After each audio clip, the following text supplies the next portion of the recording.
Como o Fábio falou, o nosso objetivo, obviamente, é falar para líderes, para pastores, isso tem muito a ver com o nosso trabalho em relação ao tipo do Brasil, mas é muito claro que tem pessoas que têm um desejo e um chamado, se envolver com a obra de Deus. E a melhor coisa que você faz é compreender agora como não cometer erros que outras pessoas cometeram, ou como compreender o tempo que se está vivendo agora. Então, a gente pode auxiliar muito, porque a gente errou muito, né? Mas não tem necessidade de todo mundo errar tanto. A gente pode compartilhar uns com os outros, aprender uns com os outros e entender como prosseguir. Então, se você está com sua Bíblia aí, vamos abrir em Efésios, capítulo 4. A gente vai ler versículo 1 ao 16. Efésios 4, do 1 ao 16.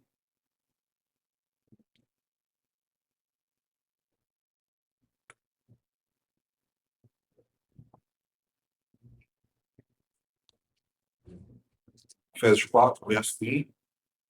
Portanto, como prisioneiro do Senhor, suplico-lhes que vivam de modo digno do chamado que receberam. Sejam sempre humildes e amáveis, tolerando pacientemente uns aos outros, em amor.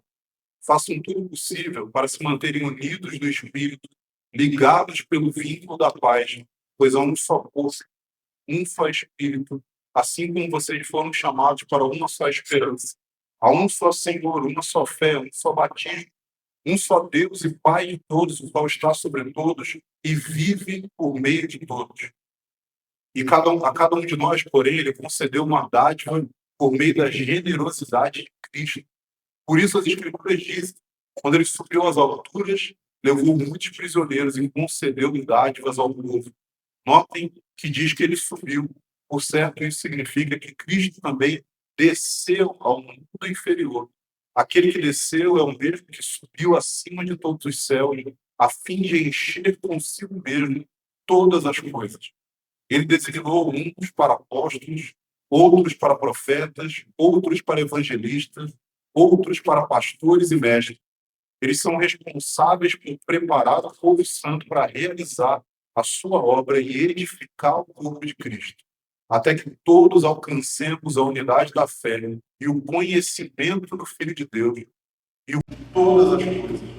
Ele designou uns e o conhecimento do Filho de Deus, medida da estatura de Cristo. Então não seremos mais imaturos como crianças, nem levados de um lado para o outro, empurrados por qualquer vento de novos ensinamentos, e também não seremos influenciados quando nos tentarem enganar com mentiras astutas. Em vez disso, falaremos a verdade em amor, tornando-nos em todos os aspectos cada vez mais parecidos com Cristo, que é a cabeça.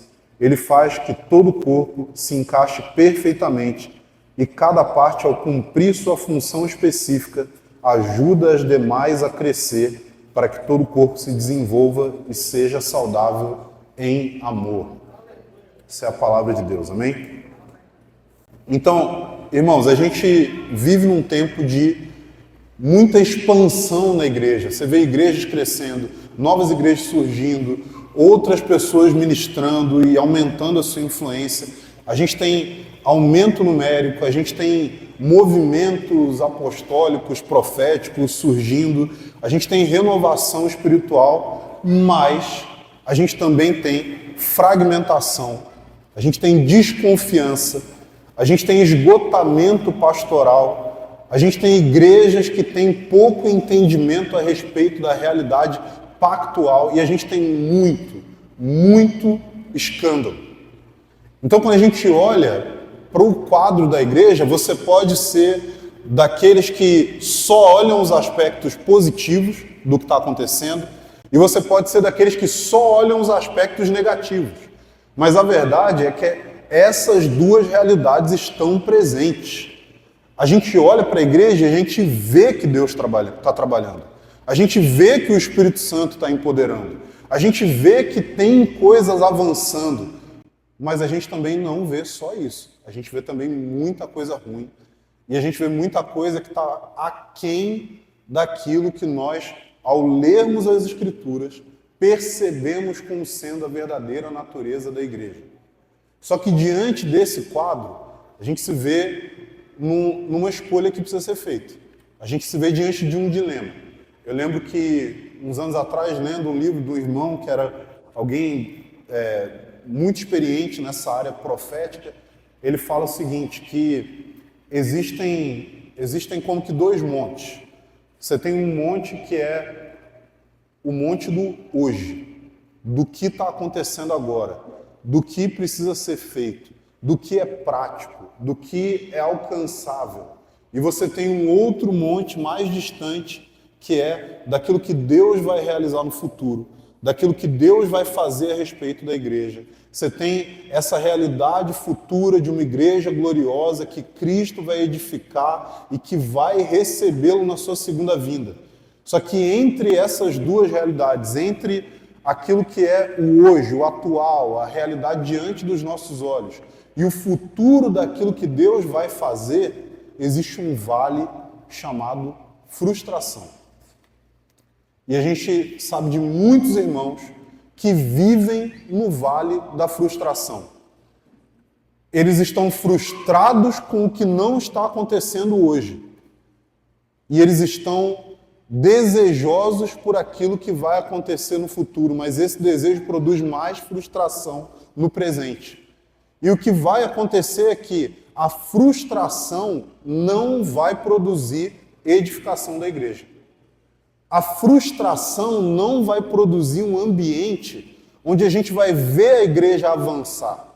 A frustração não vai fazer com que a gente saia do lugar. Vai fazer com que a gente se ofenda com os nossos irmãos, vai fazer com que a gente se ofenda com a igreja e vai fazer com que a gente traga mais escândalos para uma realidade que já está cheia deles. Então hoje a gente precisa entender não só qual é o papel do profético na igreja local. A gente precisa entender qual que é o papel da multiplicidade de dons dentro de uma igreja local. Há mais ou menos uns 6 meses atrás, conversando com um amigo, ele falou o seguinte, ele falou, cara, quando você vai fazer exercício físico, principalmente quando você vai fazer exercício resistido de força numa academia, o que vai produzir aumento da massa muscular em alguém é algo chamado tensão mecânica. O que é a tensão mecânica?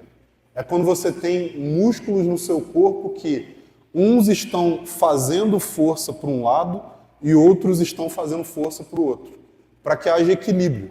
Sem isso, sem esse funcionamento, a gente não consegue se mover, a gente não consegue caminhar, a gente não consegue pegar um negócio no chão, a gente não consegue fazer absolutamente nada.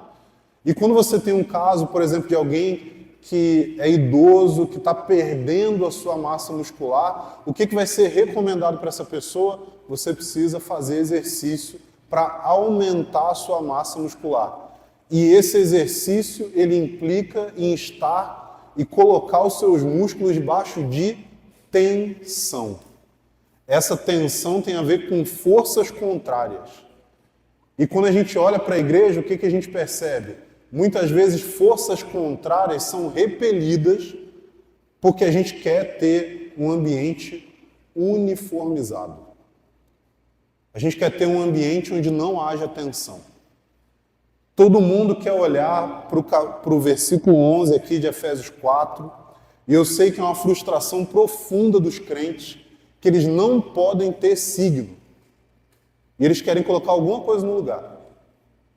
Ele não pode falar que, não, eu falei assim com a pessoa porque o meu signo é tal. Então o que ele quer colocar no lugar? Ele quer criar alguma fórmula. Ele quer falar assim, não, eu falei assim com a pessoa porque eu sou mais profético. Eu falei com a pessoa desse jeito porque eu sou... Não, eu não confrontei porque eu sou muito pastoral. E a gente está usando palavras de forma errada.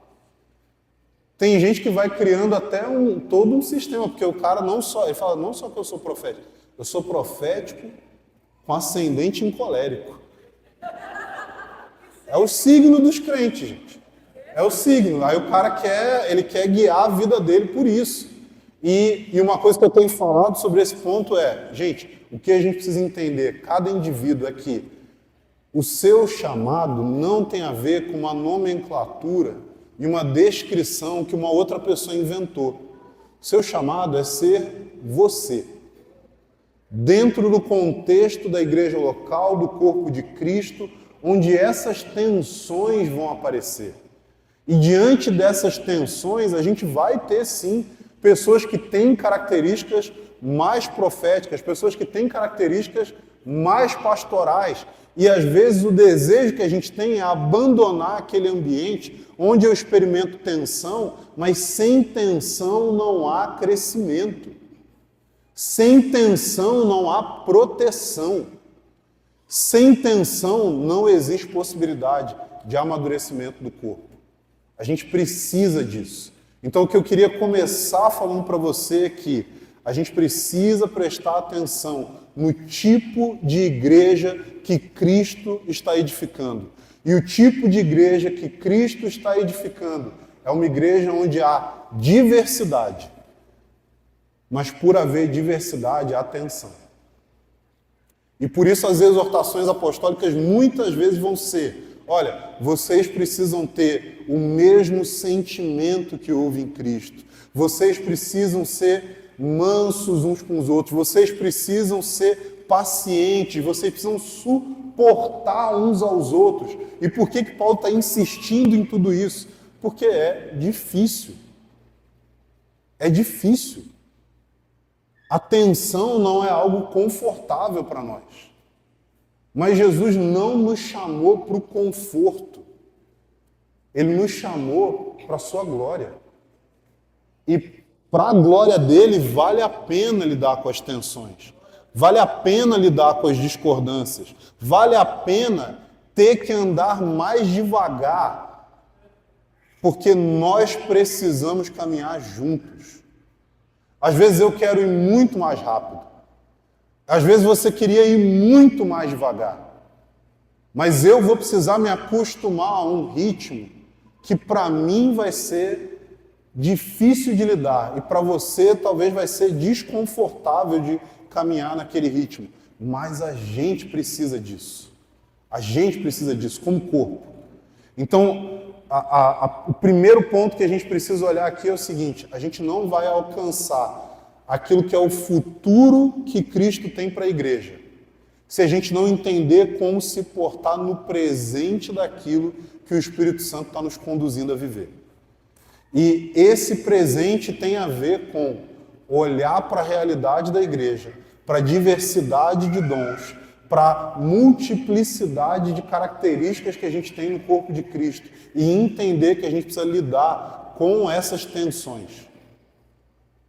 Uma coisa que eu tenho falado para muitos líderes que eu tenho acompanhado é o seguinte: uma das piores coisas, um dos piores inimigos que pastores e líderes têm hoje na igreja é o próprio ego deles.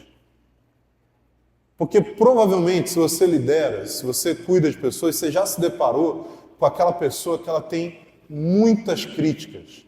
Ela tem muitas ideias, muitos pensamentos sobre como as coisas deveriam ser.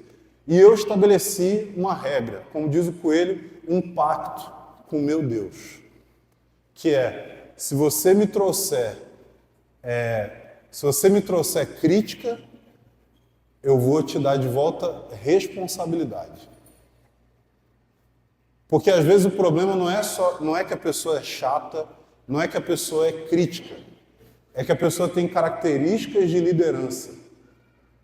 E você não quer compartilhar a autoridade. Não é porque a pessoa tem uma postura errada, mas é porque você tem inseguranças que estão sendo trazidas à tona pela postura daquele irmão ou daquela irmã. Então, quando a gente fala sobre trabalhar com a igreja hoje, a gente precisa pensar primeiro o nosso coração, primeiro o nosso ego, primeiro o quanto que Cristo está trabalhando por meio do Espírito no meu interior através das circunstâncias que Ele colocou diante de mim.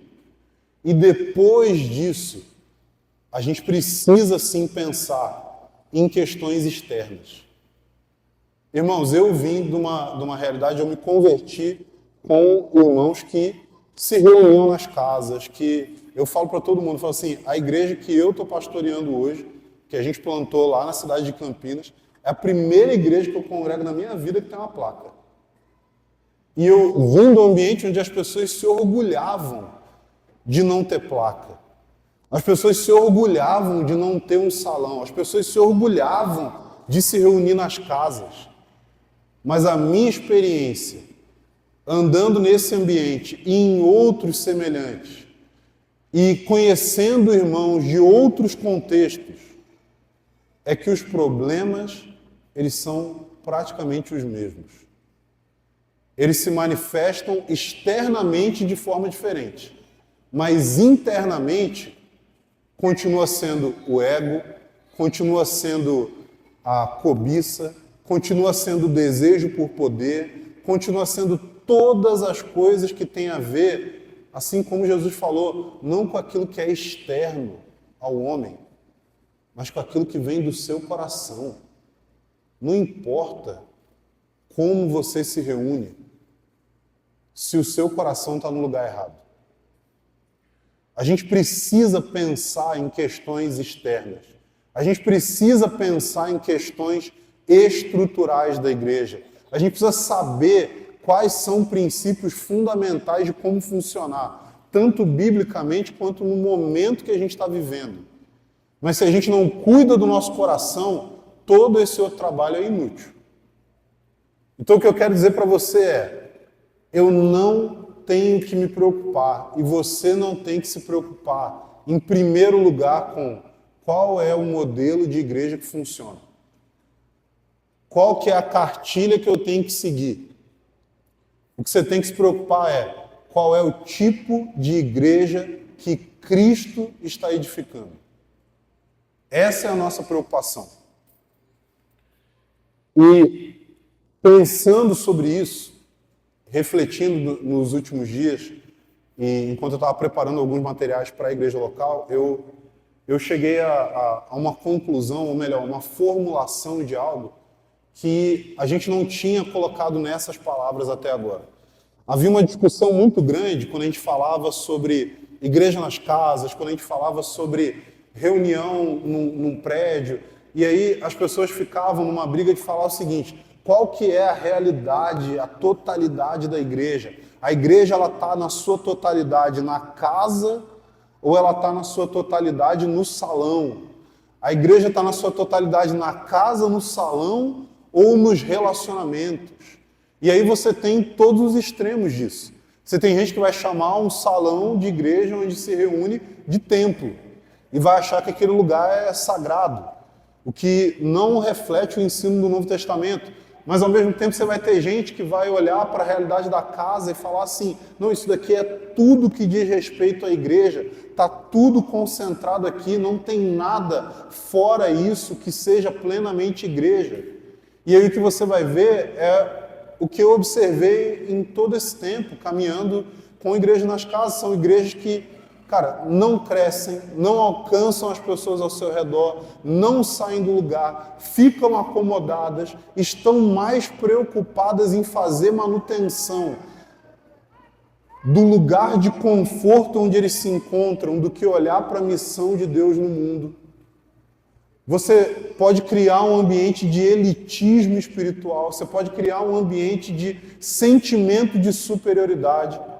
E, por outro lado, a gente tem também essa outra perspectiva que é pessoas que vão olhar e vão falar, não, a igreja, na verdade, é relacionamento. Então, eu não preciso congregar no lugar, eu não preciso fazer parte de um hall de membros, eu não preciso estar numa reunião. Por quê? Porque eu vivo igreja no meu dia a dia.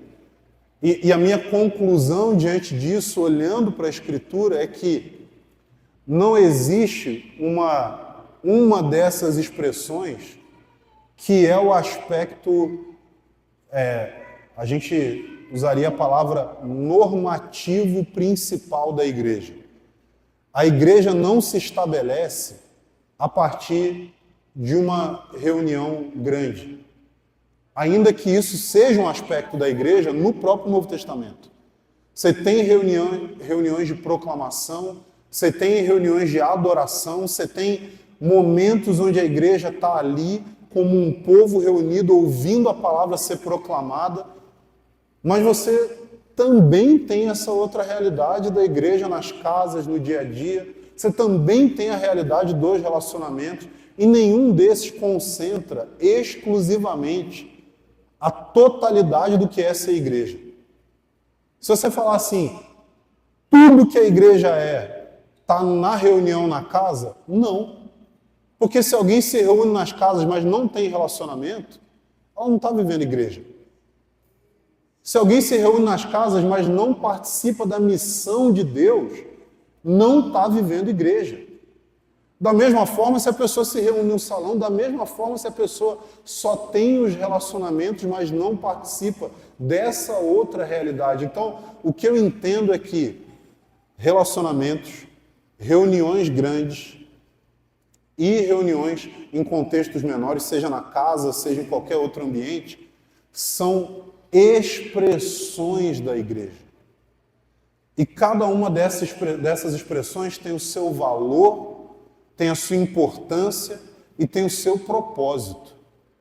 Mas a realidade da essência do que é a igreja tem a ver com relacionamento pactual. Quando a gente fala de relacionamento pactual, um exemplo muito claro que pode ser utilizado é o exemplo do casamento. Então, quando a gente fala a respeito de casamento, o casamento é um relacionamento pactual, existe uma aliança feita ali. Mas quando a gente vai falar sobre casamento, você não vai poder dizer que o casamento é exclusivamente o relacionamento sexual. Isso aí não é a totalidade do que é o casamento. Mas você também não vai poder dizer que a totalidade do casamento é o cuidado com a casa e com os filhos. O direcionamento daquela família, não, isso daí não é a totalidade do casamento. A totalidade do casamento também não são os momentos informais onde um casal está junto ali, se relacionando, conversando, tendo tempo. Assim como não vai ser as responsabilidades ou o próprio contrato que é feito. Não. Casamento precisa de todos esses aspectos. Se um casal não se comunica, eles estão deixando de experimentar um aspecto essencial da expressão do que é o matrimônio. Mas, se um casal também não tem intimidade, eles estão deixando de experimentar algo que diz respeito à essência dessa realidade pactual. Então, quando a gente fala sobre igreja, deixar de participar de uma dessas expressões é deixar de experimentar algo dessa realidade pactual. Mas a realidade pactual vai permear todos os aspectos. É essa realidade do pacto, dos relacionamentos de aliança, que vai estabelecer que alguém, como membro de uma igreja local, vai se submeter à liderança. Que alguém, como membro de uma igreja local, vai participar da missão de Deus. Que alguém, como membro de uma igreja local, vai cultivar não só os relacionamentos, mas vai estar num contexto de uma reunião menor, onde ele vai cooperar para a edificação do corpo de Cristo. Por quê? Porque tudo isso faz parte do que significa viver como igreja. E se a gente negligencia algum desses aspectos, a gente percebe os prejuízos disso na igreja local. A gente percebe líderes que muitas vezes estão sofrendo porque eles mesmos, na sua forma de comunicar com a igreja, estão negligenciando aspectos importantes do que a gente é chamado para viver como corpo de Cristo. Então, finalizando aqui, gente, a igreja é governada por Cristo. Mas a maneira pela qual Deus tem como instrumento para que esse governo aconteça, a maneira principal e primordial é através de conceder dons e graça para pessoas reais. A autoridade da igreja é uma autoridade que acontece de maneira delegada. É uma autoridade que tem a ver com o dom de Cristo. É uma autoridade que tem a ver com ser servo. E é uma autoridade que tem a ver com estar disposto a equipar os santos. Então, quando a gente fala de autoridade, a gente não está falando de um pastor que é dono da igreja. A gente está falando de alguém que está ali para produzir na igreja essa movimentação para que ela cause a edificação real do corpo. Então, o alvo não é concentrar poder. O alvo aqui é prevenir que essa autoridade seja fragmentada. Não existe anarquia no corpo de Cristo. Por quê? Porque a analogia do corpo, ela está expressando exatamente isso. Não tem anarquia no corpo, a não ser que haja algo de errado. Você não tem membros do seu corpo que são independentes do todo. Você não tem membros do seu corpo que trabalham contra o todo. Você não tem membros do seu corpo que estão ali, mas eles não fazem parte do restante de quem você é. O objetivo é que a autoridade não seja fragmentada, mas também o objetivo é que a autoridade não seja excessivamente centralizada. O que eu quero dizer com isso? Primeiro, com uma ilustração. O que significaria essa autoridade ser excessivamente centralizada? Você já viu que tem uma forma de você desligar uma função do seu corpo, que é a função de respiração automática. Até esse momento, ninguém aqui estava pensando que está respirando. Mas agora que eu estou falando do assunto, você está consciente que você está respirando. Então eu desliguei a função de respiração automática do seu corpo. Agora você vai ficar toda hora pensando assim, ó, realmente eu preciso respirar. Eu não posso parar de fazer isso. Já pensou? Você não pode parar. É um negócio que você tem que fazer o tempo todo, mesmo dormindo. Mas você percebe como isso acontece naturalmente, sem você ficar concentrado nisso? A sua digestão, o seu coração bombeando sangue, várias funções do corpo não são funções que estão o tempo todo na nossa consciência. Da mesma forma, uma igreja local saudável vai ter funções que acontecem naturalmente sem depender de liderança ou de pastores. Não quer dizer que não haja supervisão. Não quer dizer que não haja uma possibilidade de alguém ver se tem alguma coisa errada.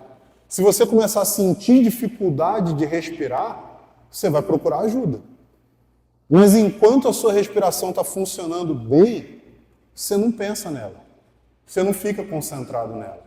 Da mesma forma, uma igreja que funciona de maneira saudável não depende excessivamente de um líder para que cada aspecto daquela comunidade funcione.